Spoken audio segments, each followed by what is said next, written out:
welcome to Menopause Masterclass. So a masterclass, what that means by definition is like a presentation of information, which is something I actually like to do. I do like to present information. This is, I think, the easiest thing to do for me. Yet, as you know, the presentation of information is something that you are all very familiar with. In fact, most of you that came here inside, either in the group or in the program or whatever the case is, then you've been presented with too much information and sometimes you don't know which information to follow. So my presentation of information, usually in the past, but also from now on, is always going to be about you taking your belief into something that you have, shifting that belief, and giving you a new opportunity, probably a new way of seeing things, a new way of doing things. This is kind of like what it is. Welcome to everybody. Hopefully you can, if you are in the program, you can catch a replay. Hopefully Zoom is going to record. I keep saying this every time because sometimes people ask me for a replay. There is rare cases that Zoom actually get like a Twitch or whatever. You don't get the recording because it's not being recorded. Like, even though I push that button, it doesn't get recorded. So like, this is my suggestion always, like, if you can show up live, of course, is always the best thing to do. Okay, perfect. So let's dive into this thing today. Okay, so we are talking about menopause and perimenopause, and of course, as you come in, I'm going to try to get you jump into what it is. And what this is about today is about understanding that perimenopause and menopause, it's really two ways of seeing things. Most people see those as a condition, and condition obviously not being able to give you the life you want, the weight loss you want, and of course everything. And then there is always like the other person that see it as a season of life, which is basically what this is, right? In reality, it's much like having when you are young, when you go into puberty and everything. The person that sees, the women that sees as a condition, you're gonna see all these struggles. You're gonna see all these symptoms showing up: mood swing, hot flashes, night sweat, decreased libido, and all that stuff. And that's, of course, that's associated with a low estrogen, decreased estrogen, low level of progesterone, high level of testosterone, or higher in all that thing. And of course, we'll go into that today about that. But the person that sees more as a season of life, you see that you have, and again, I don't want you to take this by definition, meaning like you're gonna see all these ladies are pretty happy where they have in the moment, but it's like when you are in your 40s, mid 40, then the symptoms get more intense. It decreases when it comes to fertility, it goes from the highest then to decreasing rapidly, and obviously ends. But again, like, there is no such way to just say, okay, if you're 51 years old, then you end officially, you're the season of when it comes to menopause, and you go from perimenopause to menopause. There is no such way of really knowing exactly how this thing happened. And you're gonna probably say, okay, Jerry, what do you know about menopause? I mean, like, you're a guy, you don't know, right? Well, like, there is also andropause, right? Like, that also men go through similar stuff. And as you see here, like, much like other people, like, it's not like you get this mood swing, but sometimes you hear much more of a hormonal component and everything. I'm not, I guess, obviously muscle loss is not for me. It's like something I don't experience. I work out a lot. Erectile dysfunction, thanks God, yet not. So this is something that you might want to say. So, okay, like, this guy maybe knows a little bit about body changes as well, because obviously men do have similar components as well, right? But let's go start from the beginning and say, okay, how do we really unpack this, right? This is kind of like a normal cycle, when it comes to ladies. And obviously, that when you grow in the follicle grows, and then of course there is the first 14 days, which is ovulation. Like, you have a temperature change. You also have a initial estradiol, which is basically estrogen rise, only to kind of like drop on the second half of the cycle, and then you get replaced by progesterone. And this is key because obviously there is physical changing on your lining, on uterine cycle lining. And of course, as all these things are happening, there are, like, this is basically what happened. And if you still have like a regular cycle, then you would know that in the beginning versus the end or on the middle, you would feel different things. Okay, maybe I have more cravings, less cravings, and all that. Why am I talking about this thing is because when either perimenopause or menopause starts, Then you get a real change when it comes to estrogen and progesterone. You know, estrogen, as you see here, you know, is a very insulin sensitive kind of hormone, right? Like less fat storing happens when this thing is high. Progesterone is less responsive to cortisol, so less responsive to stress. And therefore, it's like when progesterone is high, you feel less stress, right? And again, like we can actually talk a little bit more about this thing. You know, there are specifics about all that. You know, the estrogen is obviously has a real uterine lining component of actually getting that to happen. You know, there is mood swings. I mean, it's something that is associated with dopamine and serotonin, the good feeling kind of hormone things. When you come in, please mute yourself. Then fat distribution, insulin and cortisol, and all that. So basically, as you see here, you know, this is almost like twin sisters. It's like one is very much on the production type of thing, or more so like on the you know, enhancing of thing. The other one is more on the balancing, kind of like the mood as well, less anxiety, fat distribute, like less anxiety but more fat distribution, right? You know, more cortisol, so more water retention. And again, I don't want to bore you to these things, but I want to give you an understanding of why these things are happening. You know, like if you just see Masterclass, you're going to get hours of this explanation here, which obviously at the end, you don't necessarily care. You just want to know how to actually kind of like what to do with the symptoms and also what happens, right? And of course, the testosterone, like usually is very low in women, you know, so usually very low libido. Fat distribution different in men and in women. And why am I saying about the testosterone? Because as you see here, there was not anything about the testosterone, but it's because when like the fertile years up to, let's say, when you, I don't know, 15, 20 years old, up to probably about 40 something, all these things are very much high and very stable, right? When you get to perimenopause or menopause, you know, they fluctuate and ultimately they drop. You see, there is a huge drop like post-menopause, menopause, and also in the beginning of perimenopause. And by definition, it's like that both the estrogen and progesterone drop. So the estrogen drops and then the progesterone drops. And then by definition, the testosterone, which is always kind of like on the lower hand, but if the other one drops, everything kind of like compared to before, the testosterone is high. And that testosterone is very male-associated symptoms as well as male-associated component. This is why you see hourglass-looking ladies that store more on the lower side, then, you know, start storing by no particular difference when they do in their life, they store more on the midsection, the weight, right? And this is kind of why you see all these components happening, right? So this is kind of like why is it associated to that. Then you're gonna tell me, yeah, I knew. You see, that's why when I get to perimenopause or menopause, this is how I get my I get my belly fat, right?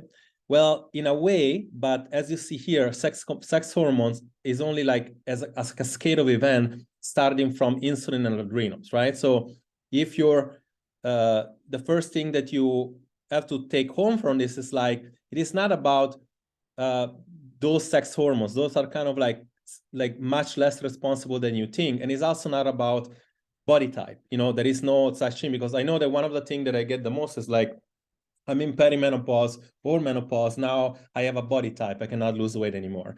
Weight loss is done the exact same way of any other way when you either in menopause, when you got a few pregnancies, when you've been dieting all the time. I mean, the same symptoms apply, and it's usually symptoms of adaptation. And when it comes to menopause, decreased estrogen is present, decreased progesterone, increase of testosterone, which yield a fat gain, especially on the belly, which is true, but for these components, not because of the hormone. It's more so you are more stress reactive, you are more insulin resistant, and therefore, like, you by nature will get more fat as a result.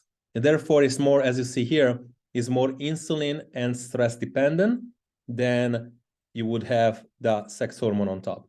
Let me know if it's clear until now in the chat. Like, you can type yes if it's clear, because I want you to get like a understanding of what's going on first, because like I want to see that I'm not losing you through this. A lot of science in here, and I tried to make it a little bit as easy as possible, right?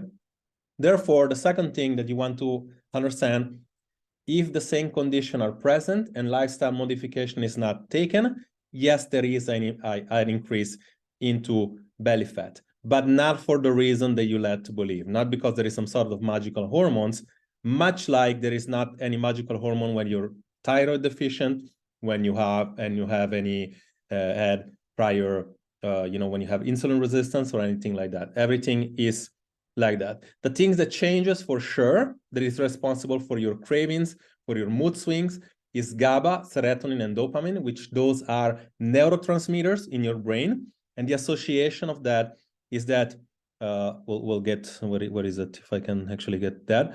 As you see here in your brain, the HPA axis and the thyroid glands, they always have this feedback loop that more stress is present because those things fire less well. And therefore, like, if you send out information and it's the wrong information, then your brain have a harder time, getting to work properly. We'll call it that. We'll make it easy to understand. Why do you have to get home from this? It's like, if in the past, much like we said, and we did say it multiple times now, if we go back to, let me just find my good old, man, like I'm not finding that. Like, you all are familiar with how the program works, I guess. And we have, this is like, mute yourself, please, when you come in. Okay, so we have it here. If in the beginning, which is usually phase 2, everybody can just lose weight, whatever. When you go to menopause, it's almost like you're always stuck in phase 1, which is kind of like getting your metabolism ready to actually lose weight, come first, then just losing weight, right? And this is basically the way it is here. It is not about lowering your calorie only so that you can lose weight and obviously then balance your metabolism. Is more so you balance your metabolism first so that you naturally lower the calorie so that you naturally lose weight. So in other words, it's almost like the opposite way around. And how do you do that? It's like by understanding that your metabolism isn't a calculator, like most of you know already if you're here. So it's not about eating more and exercising less, like you've been led to believe.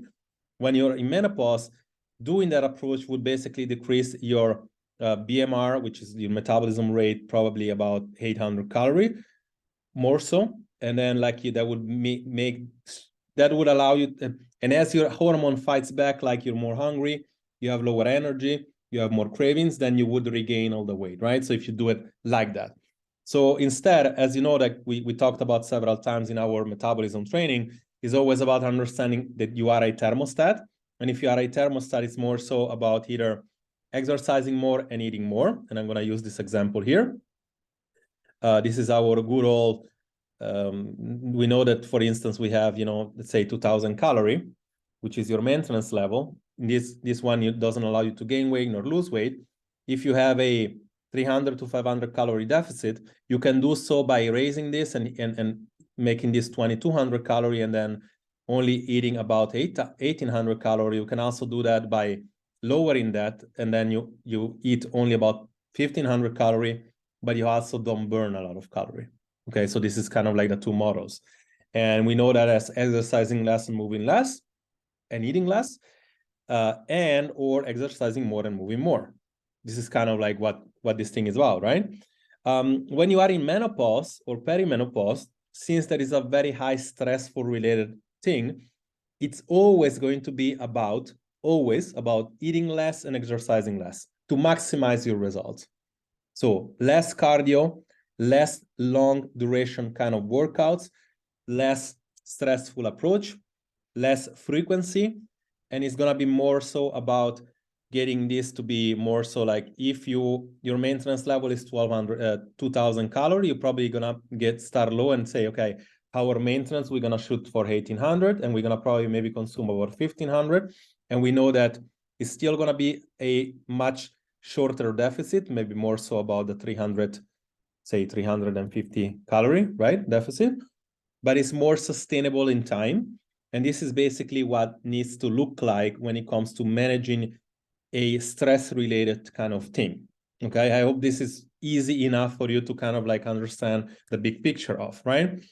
Now, what does it look like is very simple. It's like if you are, there is also something that is called, a 4S type of nutrition. So it's like, one shake, one salad, one meal that is balanced, and then one snack. Okay, you can actually choose optionally choose from this, and then it's basically either a meal could be a protein powder with some unsweetened milk.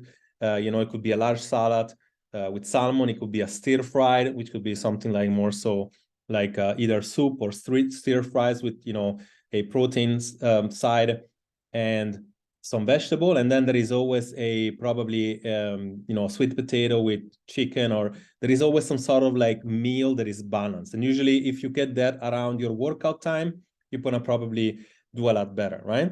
And this is kind of like the 4S of nutrition, of course, right? And of course, as you see here, let me just see if I can get this bigger.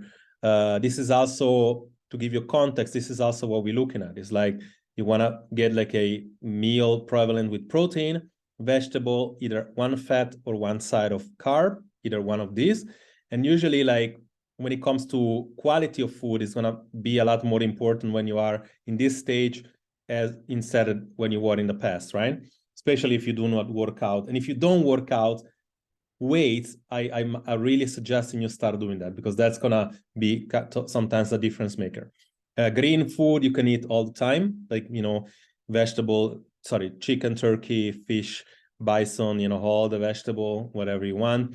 The wet starches, the yellow food is like you want to be a little bit more careful. So less lean kind of protein. Avocado, olive oil, coconut. Why those things are in there? Because it's high in calorie, not just because there is some sort of magical things or wrong in the avocado. That's also very, very sugary based kind of fruit, kind of like banana, melons, mangoes. And by the way, you're watching here and you say, okay, then I cannot eat bananas. Like, no, it's like better than to eat a banana, then you're gonna get like snack and fully snack on chips. But this is kind of like to give you, of course, as you know, the sweet and all that, it would be on the other one, right? Okay, so this is kind of like give you some perspective when it comes to the exercise and movement part. Is very important. Again, 3S, 4S, also movement and exercise. 3 or more workouts should be based on stress-related reduction, which is basically resting more. So it's basically like saying one stride, so let's say 1 hour of walking or something like that, slow walking, not brisk walking, 1 or 2 maximum metabolism sprints, or challenge, kind of like our challenge kind of workouts, meaning like for 10, 15 minutes, very intense, and then 2 workout session when it comes to weight. That's about the only thing you should do. According to science, this is basically what it is. So more focusing on resting and recovering. So hot baths, relax, meditation, saunas, and all that stuff. 1, 2 workout strength only based in the gym or in the house with weights. Sprints, like small little 10-minute sprints, or related like in the challenge. And then I would say this is kind of like the biggest one for everybody that changes, is like the walking. It could be slow pace, up to 50 to 70,000 steps per week. This is what's gonna vary for most people. Some people eating less, exercising less, it means a lot more walking than a lot of people. But usually this is what it is, okay? 2 times per week for exercise, 8 to 12 reps, and so forth. So you could use push-up, Bulgarian squat, shoulder press. Is really more so a full body routine that trains the whole body. And as I told you before, it's really going to be, this is kind of like a potential tentative kind of thing. It's like Tuesday, Friday, metabolic workouts, Monday, Thursday, weight workout, and then all the rest is basically Monday to Saturday, 60-minute walks whenever you can, and then basically focus on 30-minute sauna, massages and all that stuff. Napping is sometimes better for you to sleep an extra hour than basically come in. What I gotta do here, I basically have 2 things for you to do today, which is, obviously I told you, like, one thing is actually getting this information. The other thing is gonna probably go out inside the group, is a post in which, based on the reaction that is gonna get, like, so if a lot of people post, I'm gonna make a guide that basically encompass everything that you saw here, most precisely, probably 10 pages or so, that you can actually learn how to this, like based on whatever people are interested on. If a lot of people post, and I keep saying this to everybody, invite people inside the group, get them to engage, because like if I get enough of this interest, I will make this thing for you. I wouldn't make it if there is no interest, obviously. This is not a topic that is for everybody, but if you are, then I suggest. The second thing I would like you to do is actually starting the protein challenge that is going to start tomorrow. Is something that one of the things that, especially when you get to perimenopause or menopause, that is missing in everybody pretty much, is protein. And therefore, some people know they have to eat protein, but they don't know how to, okay? So it's important that you understand what is it really that in this challenge, in this week from tomorrow till next Tuesday, we're gonna talk about the importance of eating protein and how to eat protein, okay? I see a lot of comments here. Good. So obviously this is hopefully this was helpful to give you a huge introduction. And again, this, in my opinion, is the only thing you need to know up to when it comes to peri and menopause. It is not a death sentence. It's more so like something that happens as a season. And you need to understand that everything is very manageable. And instead of saying, these hormones are not allowing me to get in shape, it's more so like these hormones are creating changes inside your body, but are creating symptoms that get you to make worse choices and less consistency. And this is creating the results that you see in the mirror as well. So it's important that you get that part.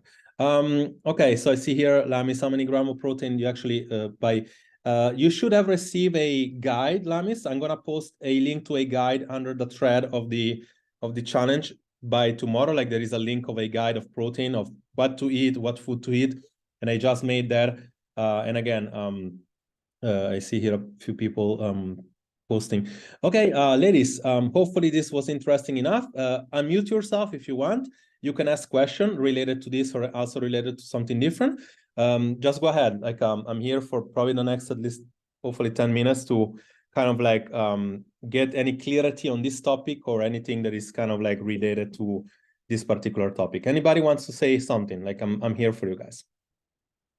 I have a question. Sure. Sorry, it's a shock. You told me that my body type indicates that I'm more estrogen dominant. Correct. But I'm also starting for the last 3 years, I guess. My menstruation cycle was irregular, so that's obviously the beginning of the Peri stuff. But isn't then that, how do I match that? That like I'm estrogen dominant, but I'm also getting lower in estrogen? Or is nature solving my problem naturally this way? Is nature solving your problem right now? Because it's like based on what, like you've been here a few months and like your body is very reactive. So I would say I wouldn't focus much on that specifically, like in a sense of, so I wouldn't take, I guess, decision based on what the theory said. I would take decision based on what you have. So if you go to take a blood lab and it shows you indeed have a lower estrogen or whatever the case is, you might kind of like try to focus on that. But the pictures that I see is like your body is very reactive. So we're gonna basically be able to get you into the top best shape ever that you have according to your body type in your future. Let's say, but I'm assuming what maybe 5-10 years from now, when you have no cycle anymore, you might see some changes going from lower hand, maybe some doing exactly the same thing, to going a little bit more towards the midsection. But that's not something that you want to be taking it into consideration. It's like saying, I have a guide for menstrual cycle, right, to how to eat. And it says, basically, it's like saying, let's focus on kind of like looking at the symptoms. And based on that, we can make a decision if you should focus the first 14 days more on strength building and more carbohydrates, or focus on less strength building, more cardio, whatever, and then less focus on the cravings, right? But that's like everybody's different, but you don't want to get that first. you want to say, okay, if this thing is a problem for me, and I know I'm getting cravings all the time when I get my cycle, that's what do I do? I mean, you want to see it this way. So what is for sure is that your what indicates when you store more on the lower hand indicates estrogen component, which is good because you see how your stomach is now, right? It's like you're almost shredded there. Like you already almost have abs, right? So that means that, like I said, high estrogen is positive in a certain way, right? You need to get like a good balance between progesterone, but it's not something that you can just ingest and you say, oh, by the way, I need a balance. You just do as the results. So what we said to you, and I feel like I want to say it a little bit because it's like, I want these people to understand that there is a difference when it comes to make those changes. Like if you are estrogen component and you have a lot of water retention and you have a lot less circulation on the lower hand, then, like I said, we split your training and we say for the lower hand is going to be a lot less intense and it's going to be more towards the circulation. So 15, 20 reps of whatever exercise it is, not to volitional fatigue, so no lactic acid, more so to circulate, right? And then for the rest of the body, you focus on strength, because like strength is going to allow your testosterone to get higher. It's going to allow your estrogen to, your progesterone to kind of like, as a result, to shoot out some sort of a response. So I would say you don't want to worry about that, at least until that you don't see real changes inside your body. This answer the question? Let's hope that will take a while. Yeah. Yes, it does. Thank you. Okay, cool. Anybody else? Really, this is kind of like the time you can jump in and ask, because like I know a lot of people have questions about this topic. And by the way, even if I don't know you personally, like first time you're in the training, you can also ask, because if you have some sort of like belief around hormones and menopause and perimenopause, this is kind of like the topic that you want to ask a question about. I see Lamis, you ask a bunch of questions. If you want to unmute and ask again, like I see here, sucks more hormone decrease. Are you here, Lamis? I see you're here. I don't know if you actually here. Let me just answer this. It's like, you mean that sex hormone decrease at a later stage in the cortisol? No, it's all the same stage. It's like there is our. Let me just coach you through this for a second. So it's always the same stage. It's like here you have our pyramid, right? Let me just see if I can make it smaller. This is basically what it is. If you start to have issue in your metabolism, and let's see if we can actually make this happen more so to our thing about the metabolism.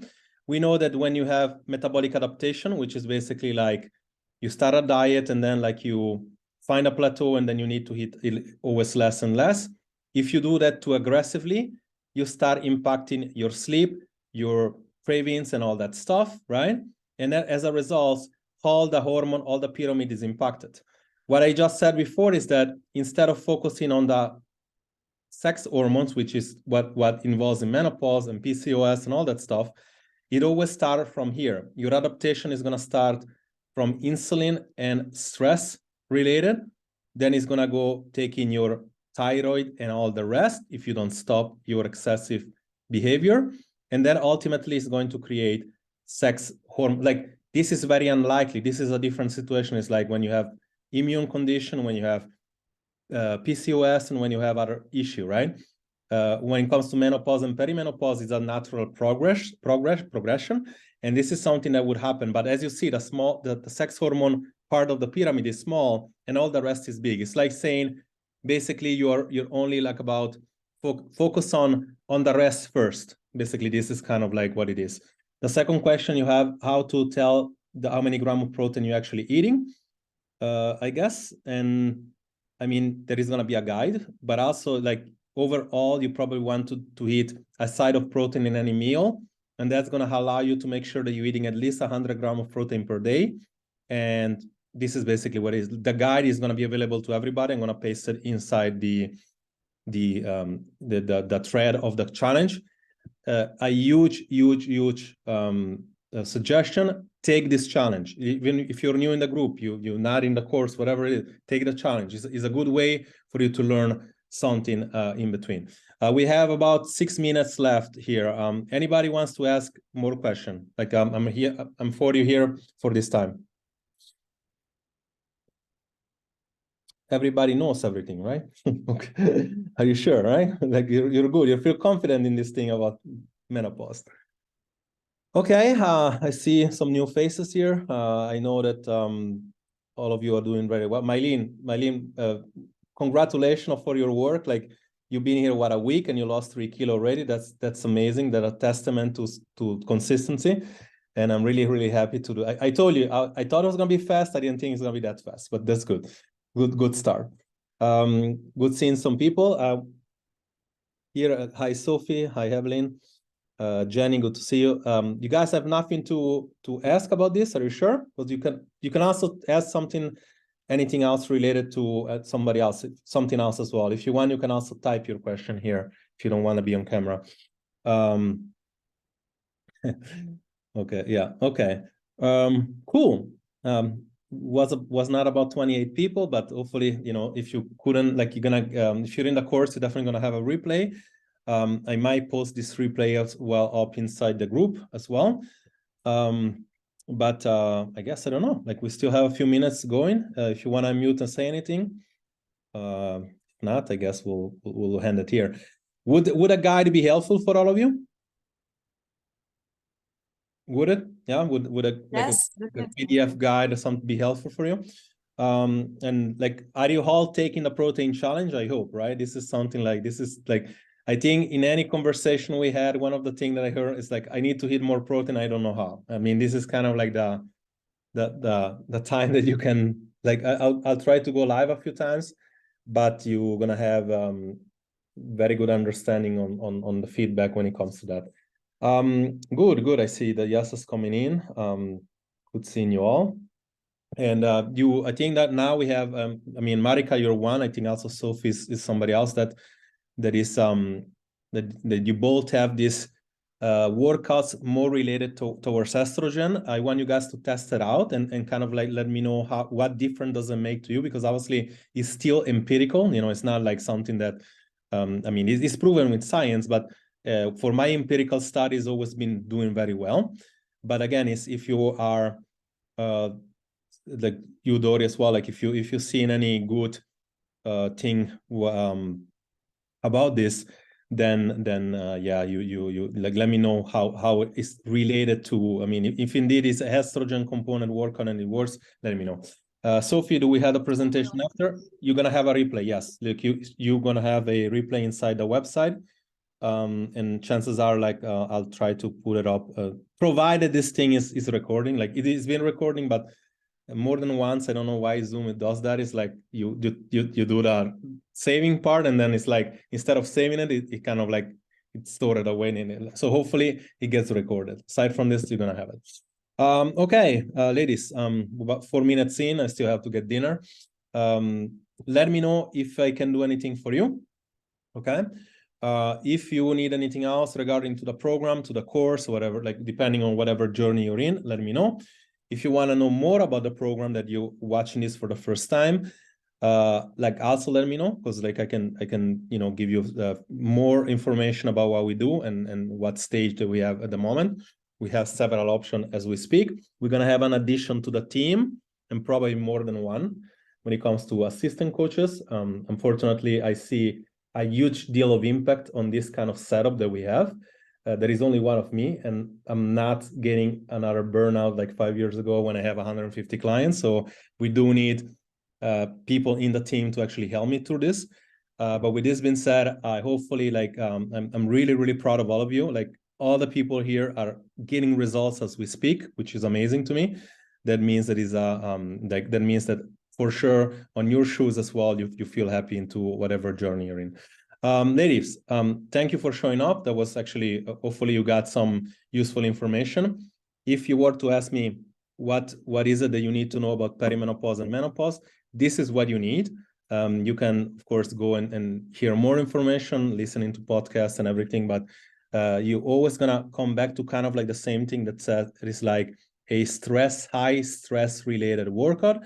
And while in the past, you probably saw that stressing more, doing more, eating less, that was working better. If you do that right now, you start getting some kind of like backlash from your body, which is basically the what we're talking about here. You need the opposite approach. So you actually need something that eating less and exercising less. This will vary for everybody different, meaning like this will be different for everybody. And this is why if you actually are in the program and you are in perimenopause or menopause, reach out. We're going to get into a check-in, even if it's not the time, because we need to know what to do. If you are not inside a program and you say, oh, by the way, I am in menopause, what do I do? Reach out, because we need to get into a call and see, okay, are you really in this, like we run a small metabolic assessment so that we understand exactly where you're at. I wish I had even if I make the guide, it's not going to be a specific plan for the situation. It's going to be more so whatever I presented today to a more an extent way. But again, we need to kind of like personalize things for you, because for sure, like leading less, exercising less, for some people mean 1 hour walking, for some people mean 30 minutes walking, for some people means 4 hours walking. And unfortunately, as much as this sucks, like your body doesn't give a damn about if it's convenient for your time or not. So you need to understand that whatever situation is, based on your adaptation, we need to take a different approach. Hopefully this was helpful enough. I wish you all an amazing night. I'm going to go eat something. And then, of course, if you need me, I'm always in the group. Let me know. And the best way to reach out to me is by Messenger or inside a group, and then tag me. All the best. I wish you all an amazing. And by the way, I see Jenny, you're here. Check your Messenger, because I just sent you a few things, including a video for your specific case that you asked me earlier, okay? All the best, ladies, and I wish you all an amazing evening. Take care, and thank you so much. Bye-bye.